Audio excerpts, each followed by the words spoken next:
Right, ye Diwali Muskan wali. And when it comes to Muskan, well, for Ravi Dharamshi and his firm ValueQuest, it's been a year of, real big Muskan. The fund is now managing almost 10,000 crore. They've raised private equity. Some of the calls have coming out of pharma, coming out of IT, moving into banks. I think they've really worked like a charm.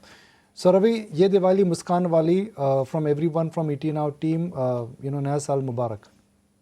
Thank you so much, Nikunj, and wishing all your viewers and your ET Now team a very happy Diwali and a prosperous new year. And I think it's not only ValueQuest. I think we are beneficiary of a general trend where India is a standout performer in the world, and we got lucky that we caught the wave right.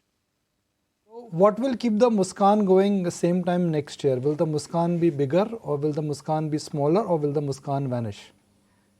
So I have absolutely no doubt the Muskan will be bigger.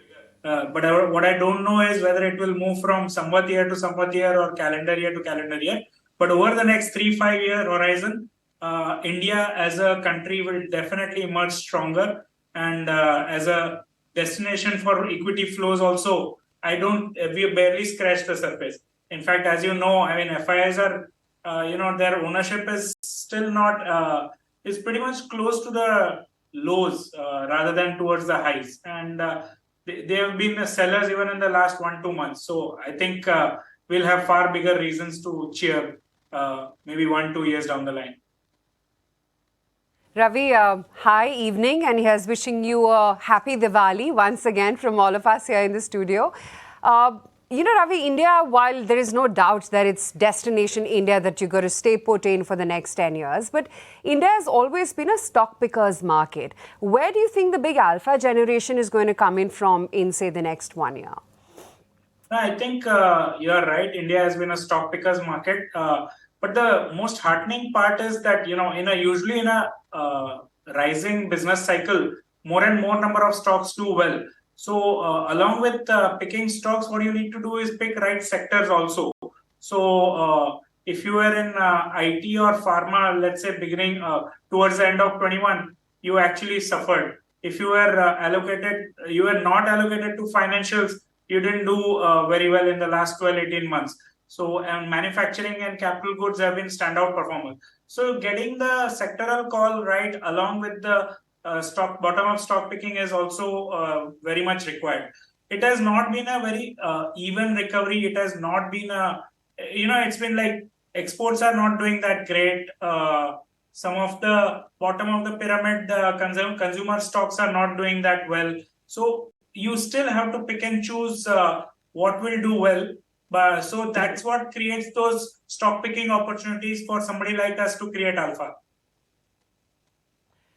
Ravi, did you say that you've been sellers in the market in the last 2 months? Did I get that right? No, I didn't say we are sellers in the market. Although we have been trimming a little bit of the position in some of the capital goods and manufacturing stocks that we own. But it's been just a trim call. And we are waiting for some better opportunities to emerge. But otherwise, it's not like we've created a lot of cash or anything like that. We still remain very, very positive. Cash at about, in the old portfolios at about 8-10% is purely incidental. Ravi, so now the biggest moving part, at least in next 12 months, would be where interest rate would finally settle. Last 12 months, the markets had to battle a high inflation and a high interest rate environment. It could be a predictable interest rate environment and a predictable inflation environment. So what happens to market valuations? What happens to market positioning? Because if these two vectors are easy to predict, then a lot changes for the underlying valuation fabric. Nikunj, I don't think we should overestimate our ability to predict. 18 months back, you had told me that US will go through a 550 bips kind of an interest rate hike. I couldn't have possibly imagined. But what was even more surprising is the fact that despite such a rise in interest rate, the markets are actually holding up quite well. So that tells you the resilience of the economy. So what will market react to is very dynamic, and there is barely any 1:1 correlation with one particular variable with the markets. So, but having said that, yes, interest rates in general do have a anti-gravity effect. The falling interest rates will lead to rising market and vice versa.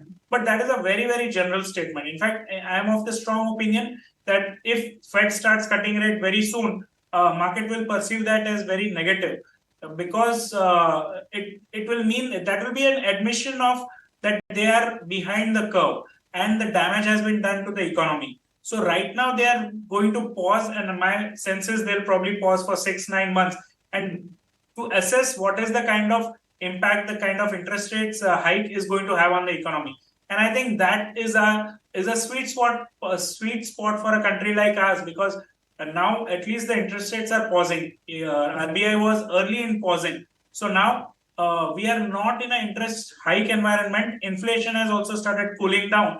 So some amount of focus back can return back to growth. So I think that's a good thing for Indian markets. You've been very active when it comes to a lot of the recent IPOs as well, and there have been a slew of them that have been hitting the markets. Maybe you want to share a little bit of insight as to what makes some of these companies look attractive, or even share some names? See, again, people go with the general euphemism of, it's probably overpriced. That's what IPO stands for. Yes, most of the IPOs are probably overpriced. But usually when a new cycle starts in an IPO, usually the first few ones, you actually get good companies at good rates. What's been happening on the private equity side is that they are looking for desperate exit, and there is no funding available on the private equity side. So there is a funding winter going on.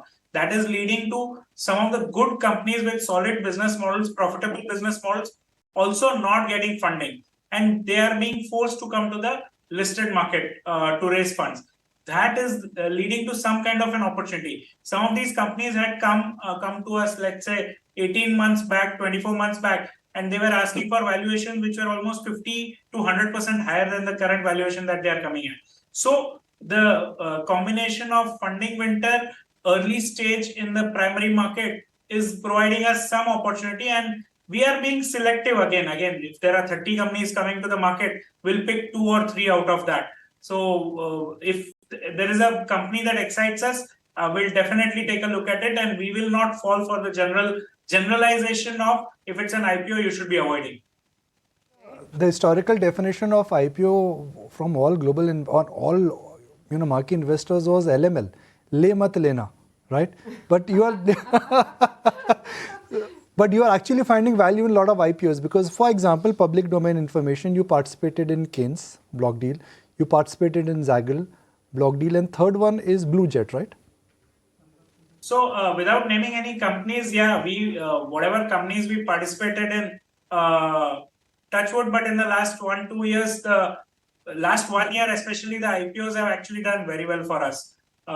So it is not about the company, it is not about the stock or the fact that it's an IPO. It's about the company business fundamentals and the tailwind being strong for the next 3-5 years, which is our horizon. So if we find an opportunity that fits the framework, we are not going to hold back just because it's an IPO. Got your point. Ravi, stay with us. We're going to take a very quick break. We'll come right back and we'll discuss the sector, which nobody better than you understands. We'll pick up the discussion on pharmaceuticals, but right after this break. Back with Mahura Trading right here on ET Now. And in case you're just joining in, the markets have had a very, very auspicious trading so far on Mahura Day. And we're holding about 0.5% higher. So I can't really spot many reds out there. Coal India, of course, is reacting very smartly to its numbers. And the gains clearly are still tilted towards the PSUs. NTPC, ONGC.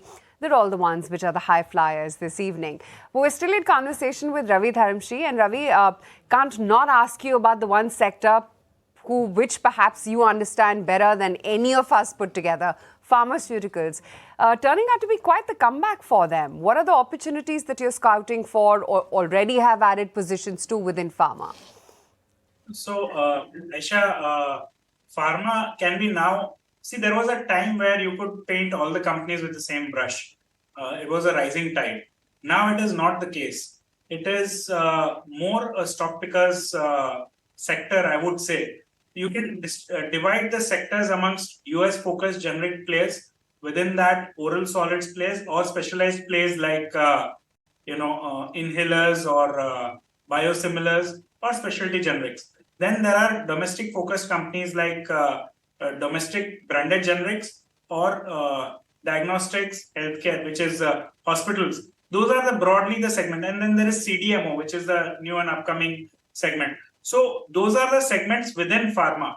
And what the area that we don't like is the US focused, generic formulation players focused on oral solids. If there is an injectable focused or an inhaler focused or biosimilar focused, that is a little bit more specialized. Or you pick, we have picked up 1-2 companies in the pharma space which are very, very, very specialized.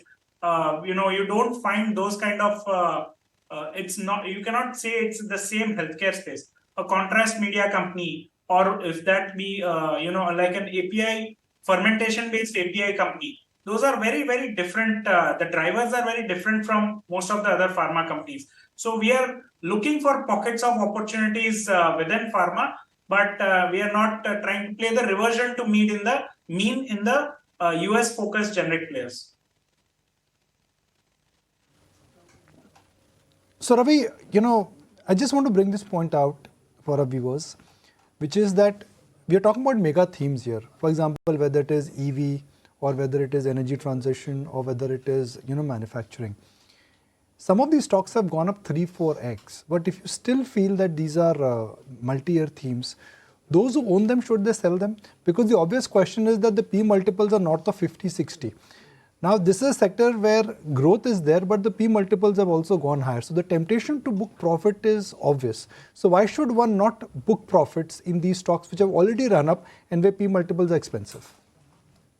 No, I think this is the most difficult and the hardest part about wealth creation. So yes, you will not go broke taking profits, but at the same time, if you want to really create wealth, one has to develop the conviction beyond this. And anytime you have 10, 20, 30 bagger kind of a stock in your portfolio, it will go through its periods of expensive valuation and probably 2-3 years of period of where the wealth is not created. So living through that period is the most difficult thing, but at the same time the most rewarding in the long run. So there will come a time where probably your cost of acquisition you'll end up getting as dividend, or the daily price movement of your cost of acquisition is that big, that high difference. So I would say that don't focus on the current earnings based multiple. Focus on what is the size of opportunity and where are we in that cycle. If the cycle has just begun, then you should not be in a hurry to book out your profits. If you are getting anxious about the profits, book as well. And I think that is how you will be able to hold peer for a long period of time and enjoy the benefits of wealth creation. So, I am strongly of the opinion that it is never the, identifying the stock that makes you money. It is your sitting through the periods of turbulence and coming out on top in the larger trend that makes you the big wealth. Power of compounding. Good to have you on board, Ravi, and wishing you, your team, and your family a very happy Diwali and a prosperous year ahead. Thank you so much and wish you the same.